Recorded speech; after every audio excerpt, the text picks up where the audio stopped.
Halo, perkenalkan nama saya Erik Morales dengan NIM 171324037.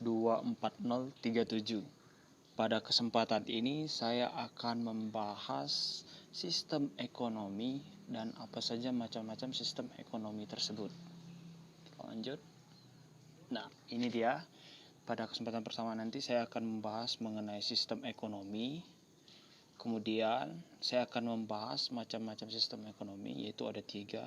Yang pertama adalah sistem pasar murni, yang kedua adalah sistem komando murni, dan yang ketiga adalah sistem tradisional.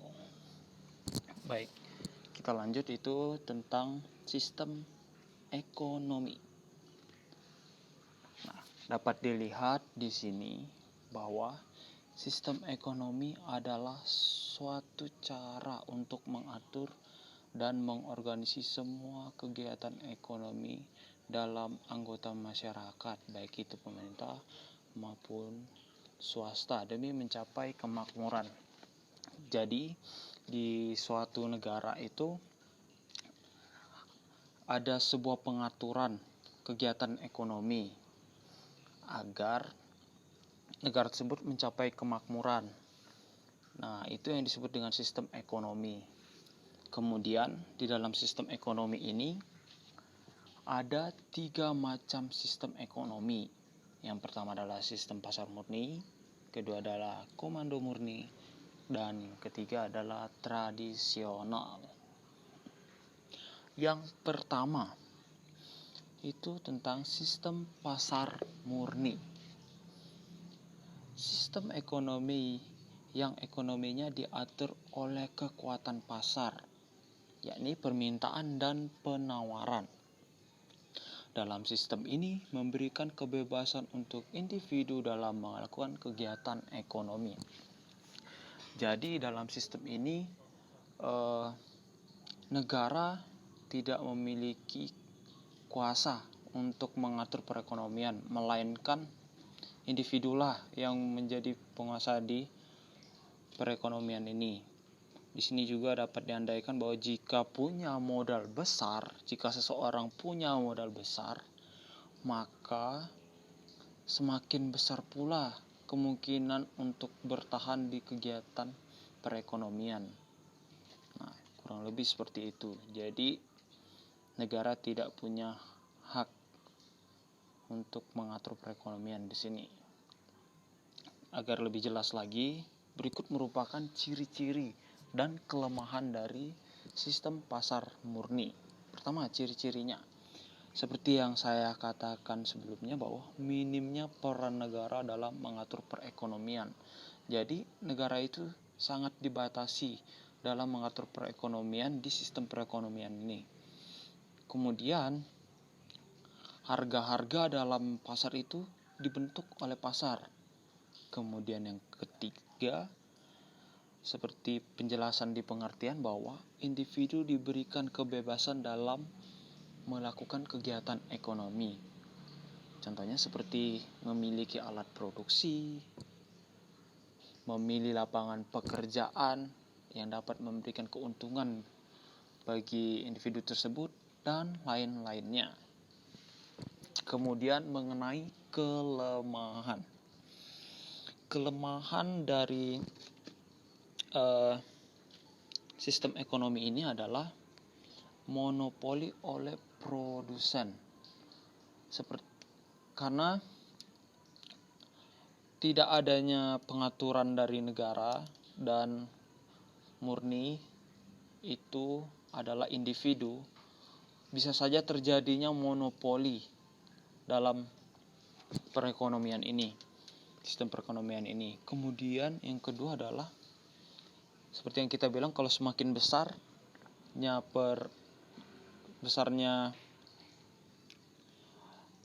semakin besar dan kuatnya perekonomian seseorang, akan semakin besar pula kesempatan dia untuk bertahan. Nah, di kelemahannya ini adalah individu yang perekonomiannya lemah akan semakin terpuruk. Ya, jadi yang perekonomiannya kuat semakin kuat, ya lemah semakin lemah. Nah, kemudian yang ketiga adalah eksploitasi sumber daya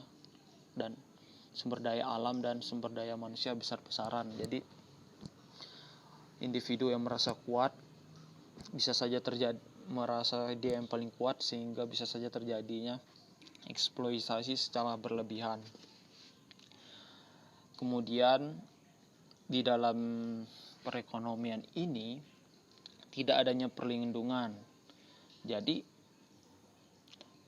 individu bebas dalam menentukan pilihannya. Jadi tidak ada hak milik di dalam perekonomian ini. Nah, itu sudah.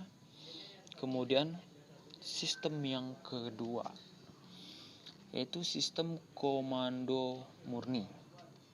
Nah, berbanding terbalik dengan sistem pasar murni, sistem ekonomi ini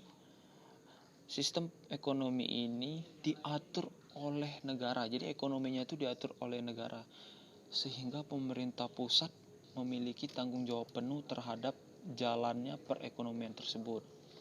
Jadi ekonomi di negara ini dipegang secara kuat oleh pemerintah pusat.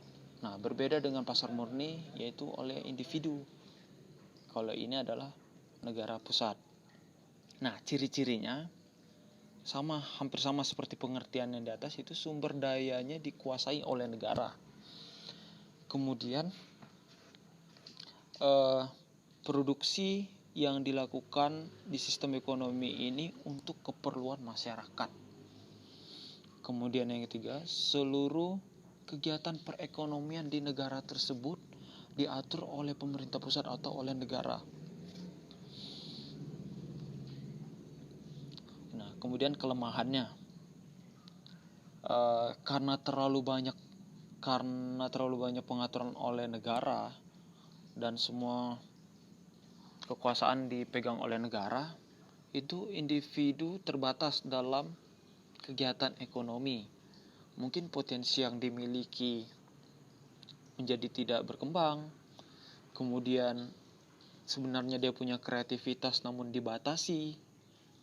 Kemudian dalam pemilihan ekonominya, apa yang akan dipilih itu sangat terbatas, sehingga di sini individu merasa kurang diuntungkan. Baik, sistem perekonomian yang terakhir yaitu adalah sistem ekonomi tradisional.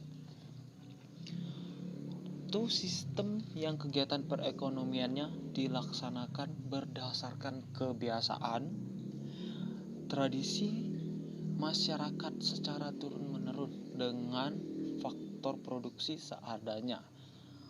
Nah, jadi dapat digarisbawahi adalah dengan faktor produksi seadanya. Jadi dalam sistem perekonomian ini segala kegiatan yang dilaksanakan itu berdasarkan kegiatan yang ada dari sejak dulu, kemudian memanfaatkan sumber daya alam. Itu tradisional. Nah, ciri-cirinya.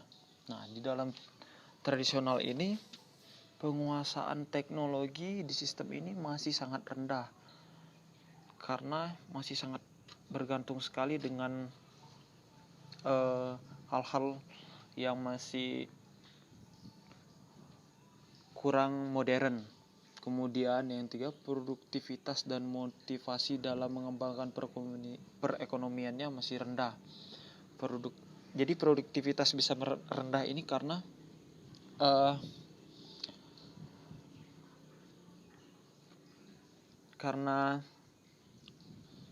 bahan yang diambil itu dari alam.